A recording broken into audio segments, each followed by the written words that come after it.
امریکہ نے آبنائے ہرمز میں مائنز بچھانے والی 16 کشتیوں کو تباہ کرنے کا دعویٰ کر دیا۔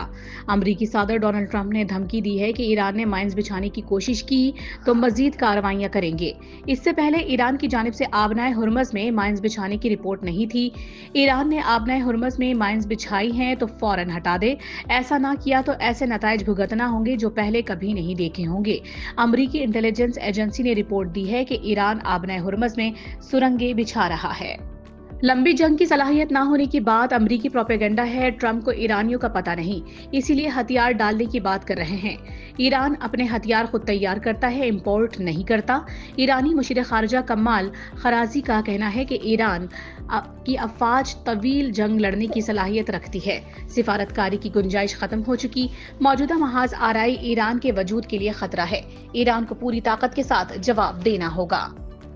ایران کا آپریشن وعدہ صادق 4 کے حملوں کی 37ویں لہر، طاقتور میزائلوں سے امریکی اسرائیلی اہداف پر حملوں کا دعویٰ، 3 گھنٹے سے زائد مسلسل جدید میزائل حملے، عراقی شہر اربیل بحرین میں امریکی بحریے کے ہیڈ کوارٹرز کو نشانہ بنایا، اسرائیل کے شہر تل ابیب میں فوجی مراکز، ایئرپورٹ پر میزائل حملے، بن گورین ایئرپورٹ پر میزائل حملے، بغداد ایئرپورٹ کے قریب امریکی سفارتخانے کے لاجسٹک سپورٹ کیمپ پر ایرانی ڈرون حملہ، پینٹاگون کی 10 روزہ جنگ میں 140 امریکی فوجیوں کی زخمی ہونے کی تصدیق۔ جنگ کا خاتمہ ایران کے غیر مشروط ہتھیار ڈالنے پر ہوگا۔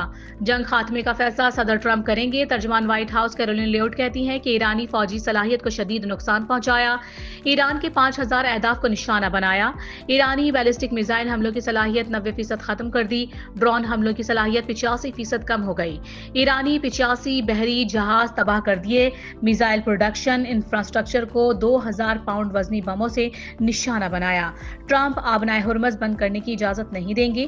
ٹرمپ آبنائے ہرمز کھلی رکھنے کے لیے ہر آپشن استعمال کریں گے۔ ایران کی جانب سے آبنائے ہرمز میں بارودی سرنگیں بچھانے کی خبریں، عالمی منڈی میں تیل کی قیمتیں ایک بار پھر سے بڑھ گئیں، برطانوی خام تیل $91 فی بیرل سے متجاوز، امریکی خام تیل کی قیمت $88 فی بیرل کی سطح پر موجود۔ گزشتہ روز امریکی صدر کی جنگ جلد ختم ہونے کے بیان کے بعد خام تیل کی قیمتیں گر گئی تھیں۔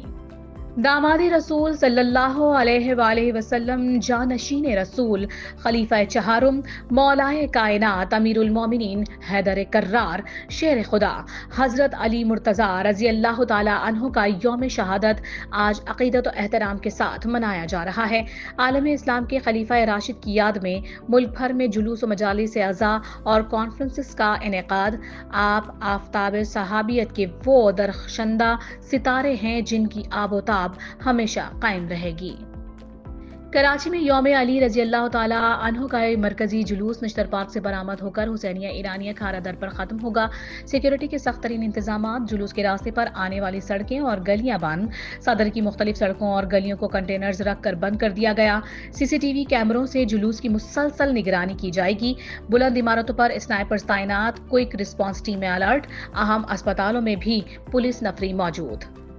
لاہور میں یوم شہادت حضرت علی رضی اللہ تعالیٰ عنہ کا مرکزی جلوس برآمد۔ جلوس مبارک حویلی سے برآمد ہو کر کربلا گاہ شاہ پہنچے گا۔